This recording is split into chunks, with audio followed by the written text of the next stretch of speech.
네, 안녕하십니까. 유기농 사람들입니다.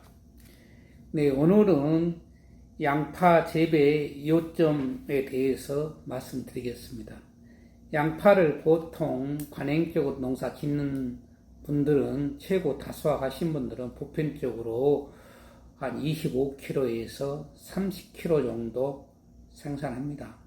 30kg 생산한 농가도 그렇게 많지는 않습니다. 그 지역에서 농사를 잘 짓는다 하시는 분이 한 30kg 정도까지는 하시는 분들이 더러는 있는 걸로 알고 있습니다. 30kg도 쉽지 않다. 근데 오늘은 30kg에서 40kg 정도 생산할 수 있도록 설계를 하겠습니다. 그래서 먼저 한 9가지 정도의 포인트만 다 자세하게 말씀드릴 수는 없고 9가지 정도 포인트를 가지고 여러분들한테 말씀드리도록 하겠습니다. 먼저 포장의 선택이 상당히 중요합니다. 왜 그러냐면 배수가 잘 되는 곳, 그 다음에 관수가 용이한 지역을 선택해야 되겠습니다. 그 배수하고 관수에 대해서는 여러분들 굳이 이야기 안 해도 알 겁니다. 두 번째는 양파는 산도가 상당히 중요합니다. 그런데 대부분의 농가들은 그걸 무시하는 경향이 많습니다. 물론 관심 있게 하시는 분도 있습니다만은 보편적인 농가들은 무시하더라. 그래서 산도가 상당히 중요한데 양파는 약간 알칼리 비슷한 쪽에 7이 중입니다. 그래서 6.8에서 7.3 정도로 관리를 하는 것이 좋겠습니다. 최소한도 6.5 이상은 해서 7.3 정도로 그렇게 올려주십사. 그러기 위해서는 이제 석회를 뿌려야 되는데 본인이 토양을 측정해 가지고 산도가 낮았을 경우에 석회를 얼마 뿌릴 건가 결정해야 될 겁니다. 그래서 산도 측정기가 있는 분이 있고 없는 분은 농업기술센터에다가 의뢰해서 산도가 얼마 정도 되는가 알아보시면 되겠습니다. 그래서 탄도를 1도 올리려고 생각하면 보편적으로는 논 같은 데는 산도가 5.5 정도 됩니다.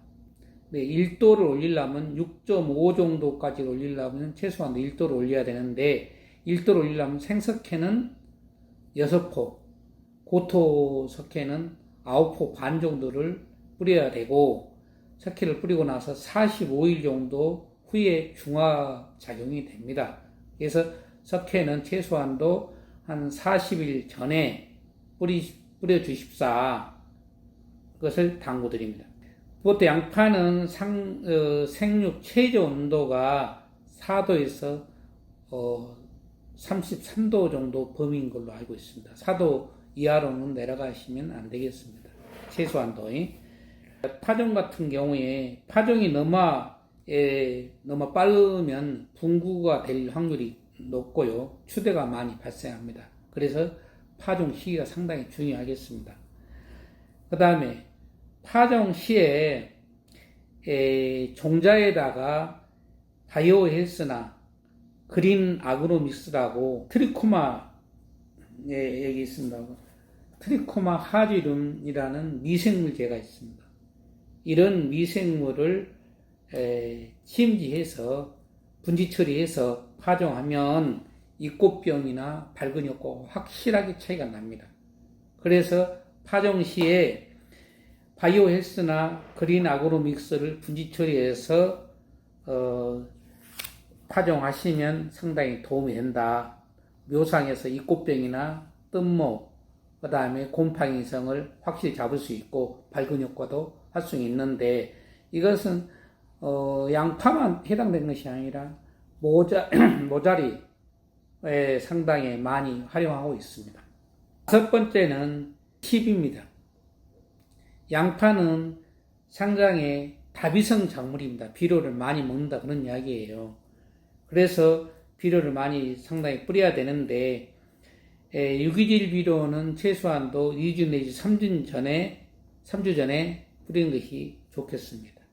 특히 미숙 퇴비를 많이 이제 관행적으로 하신 분들은 그냥 소 키우는 데랄지 뭐 돼지 키우는 데서 갖다가 공짜로 갖다가 농창 갖다 주는 미숙탭을 쓰는 경우가 있는데, 그렇게 해가지고는 작물이 오히려 도움이 되는 것보다는 오히려 역효과가 많이 줍니다.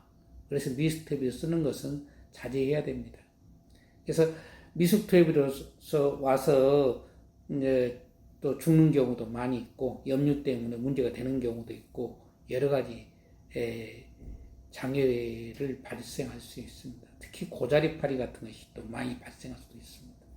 그래서 오늘은 30kg에서 40kg 정도 생산한다면 최고 비료를 추천해드리고자 합니다.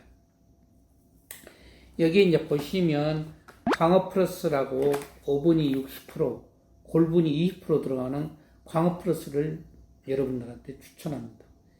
이 비료는 전남 서부 어류 양식 수협에서 생산해냈네요.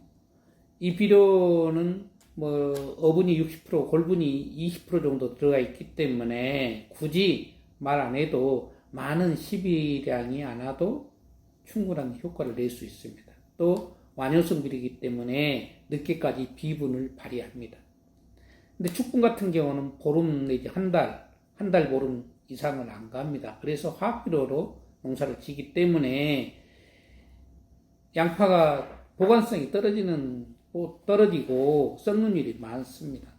그래서 이런 고급 비료를 쓰셔야 된다. 그런 말씀드립니다.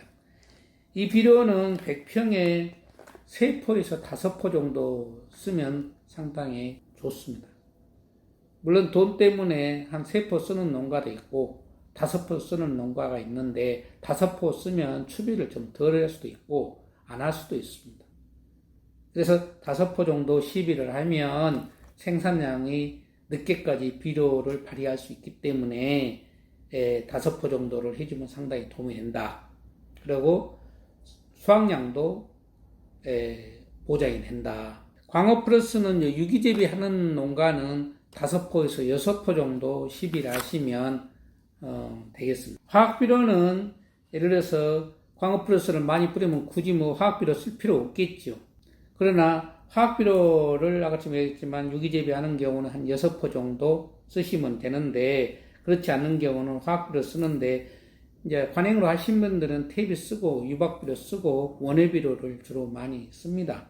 원예비료를 쓰는데, 오늘은 제가 소개하고자 하는 화학비료는 유럽 수입품입니다. 유럽 수입품인데 탑K라고 12, 6, 그 다음에 24, 그 다음에 칼슘이 3%, 마그네슘이 2% 함유한 최고급 구분유에는 최고급 비료라고 이야기할 수 있습니다. 이 비료는 200평에 1포 정도 시비하시면 되겠습니다. 그래서 이런 비료를 쓰시면 저장성도 좋고 또 구분도 확실하게 차이기 때문에 1등 상품을 만들 수 있습니다. 시중에서 상품이 1등 상품 되면 어디다 다 팔아먹을 수가 있는데, 축분 탭이 미숙 탭을 사용한 대충 농가 하신 분들은 보편적으로 보면 뭐 2등품, 3등품, 4등품 나와서 판매가 제대로 못하는 경우가 많습니다. 그럼 생산만 많은 면적을 해서 생산량이 안 나오면 못할 겁니까? 1등품에서 85%, 90% 이상 생산되고 대과가 전부 다 90%에서 95% 정도 나왔을 때 소득이 되는 건데, 잔담화가 많이 나오면 뭐 생산량 뻔한 거 아니겠습니까? 그래서 탑K라고 이런 고급 화학비료를 추천합니다. 그래서 광어 플러스하고 탑K하고 두 종류로 쓰면 상당히 좋은 품질을 만들 수 있다. 또 이야기할 수 있습니다. 그래서 이런 고급비를 쓰실 때 세포가 조밀조밀합니다. 세포가 조밀조밀하기 때문에 병충해도 덜 오고 그 다음에 보관성도 상당히 높더라. 그렇게 이야기할 수 있겠습니다. 추비는 지온이 8도 이상 됐을 때 추비를 하게 되는데 해동 후에 이제 이 밝은제를 한번 주는 것이 좋습니다. 해동 후에 밝은제를 2번 내지 3번 정도 해주면, 연면시 해주면 좋은데, 이거 1리터 가지고 20단말 정도 하니까 많이 줍니다. 비용도 얼마 되지도 않기 때문에 이런 밝은제를 2번 내주 해주시면 좋고, 특히 정식하고 나서도 묘가 한 7cm, 10cm 정도 자랐을 때 이런 밝은제를 연면시비 한번 해주면 상당히 밝은 효과가 있고 냉해 예방하는 데도 상당히 도움이 되겠습니다. 뿌리가 깊이 들어가니까 당연히 냉해를 안 오죠. 네, 그래서 이런 밝은제를 추천합니다. 그 다음에 추비는 광어 플러스를 충분히 줬는 유기농 같은 경우는 추비 굳이 할 필요는 없고, 적게 줬다고 생각하면은 추비를 해야 됩니다. 추비를 해야 되는데 유기질 비료도 할 수가 있고 완효성 유기질 비료가 있습니다. 예를 들어서 뭐 블랙 골드랄지 그런 것도 할 수가 있습니다. 그 다음에 화학비료도 할 수가 있습니다. 그 다음에 아미노산을 2회 내지 3회 정도 해주면 상당히 도움이 됩니다. 이거 수협에서 나온 광어 액비인데 광어를 발효시켜서 만든 생선 아미노산입니다. 그래서 이런 것을 연면시비 해주면 안 해줄 수도 있어요. 기비에 좀 5포 내지 6포 주고 이런 것을 한 2회 내지 3회 정도 해주시면 안 해줄 수도 있다. 그래서 또 뭐 한 농가더라도 이런 아미노산을 2번 내지 3번 정도 해주시면 도움이 되더라. 그렇게 말씀드리겠습니다. 그 다음에 수확 45일, 40 내지 45일 정도는 그때부터는 구근이 비대할 시기입니다. 그래서 구근 비대 때에 구근 비대제, 이런 화크네라고 수협에서 만들었네요. 이런 화크네를 2번 정도 연면시비 해주면 영양 성장에서 생식 성장류로 전환이 됩니다. 그래서 이런 구근 비대제를 그때 연면시비 해주십사. 그렇게 하면 되겠습니다. 특히 후기에 영양이 딸리면 녹균병도 올 수도 있고 그렇습니다. 그래서 이런 생선 아미노산이나 이런 구근 비대제를 후기까지 충분하게 영양이 들 수 있도록 이렇게 해줘야 된다.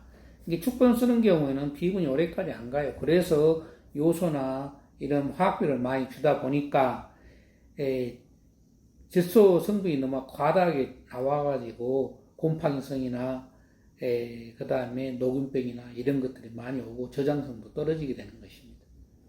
그리고 비료에 대해서는 말씀드렸고, 그 다음에 정식에 대해서 말씀드렸습니다. 파종은 같이 말씀드렸고, 정식할 때 모가 너무 크면 분구가 생길 수가 있고, 그 다음에 추대가 많이 발생했습니다. 너무 적으면 또 수확량이 적게 나오기 때문에 너무 적어도 안 되고 너무 커도 안 된 그린 모를 선택해서 심어야 되겠습니다.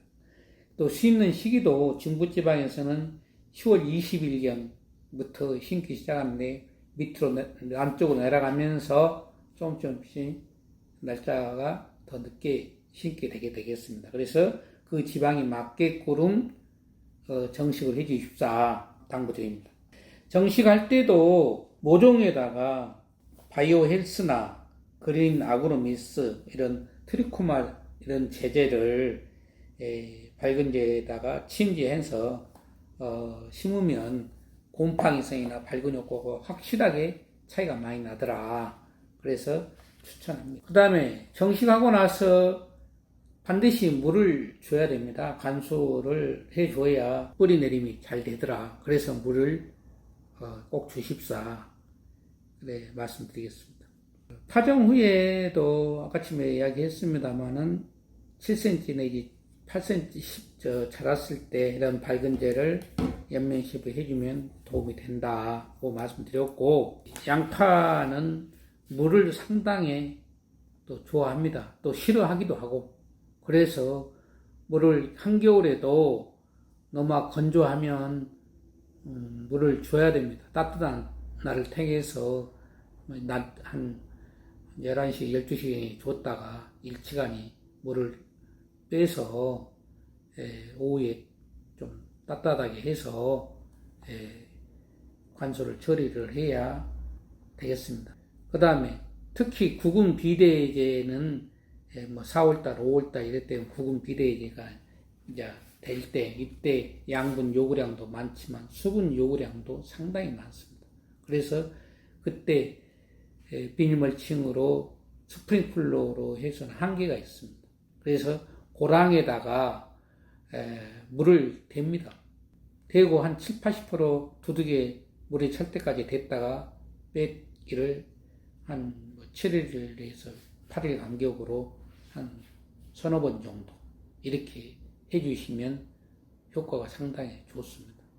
물론 고랑에 물 낼 때 배수가 잘 안 되는 지역이 있을 수가 있습니다. 그러면 문제가 오히려 더 문제가 발생할 수가 있습니다. 그래서 배수가 잘 될 곳은 그렇게 해주십사를 말씀드리겠습니다. 멀칭은 주로 검정을 하거나 투명을 하는 경우도 있는데, 투명은 중부지방에서는 보온을 더 관리가 더 되기 때문에 또 유리합니다. 수확량도 더 많고, 그러나 잡초가 많이 발생하기 때문에 고려를 할 필요가 있습니다. 그래서 잡초 관리가 잘 된다면 투명 비닐로 할 수도 있다. 이렇게 말씀드리겠습니다. 그 다음에 병에는 주로 곰팡이성이 주로 많이 옵니다. 곰팡이성이 주로 많이 오고, 그래서 곰팡이성에는 석회 보르도액이나 석회 이황합제나 아니면 볼카노나 그 다음에 바오바 7,500원이나 모두싹이나 그 다음 닷싹이나 이런 것을 한 10일에서 15일 간격으로 연면 시비해주면 상당히 도움이 되겠습니다. 특히 이제 고자리 파리 같은 것은 축분을 많이 사용했을 때 옵니다만은, 그래서 축분을 사용하시는 것을 자제했으면 좋겠습니다. 그 다음에 추대는 아까쯤에도 이야기했습니다. 파종기가 너무 빠르든지 육묘 길이가 너무 길고 겨울이 따뜻했을 때 추대가 오는 경우도 있습니다. 그래서 그 정식 시기랄지 육묘를 관리를 잘 해야 되겠습니다. 그 다음에 분구는 유전적인 요인도 있지만 대묘, 큰 모종이나 파종 시기가 너무 빨랐거나 겨울이 따뜻할 때 분구가 많이 생긴다고 이야기합니다. 그래서 이런 점을 감안하셔가지고 여러분들이 이 요점 9가지 이 요점을 여러분들이 잘 숙지하셔가지고 이대로 하시면 30kg에서 40kg 이상을 생산할 수 있을 겁니다. 여러분들도 내년에 이런 방법으로 해서 풍년 농사로 해서 대박 나시기 바랍니다. 감사합니다.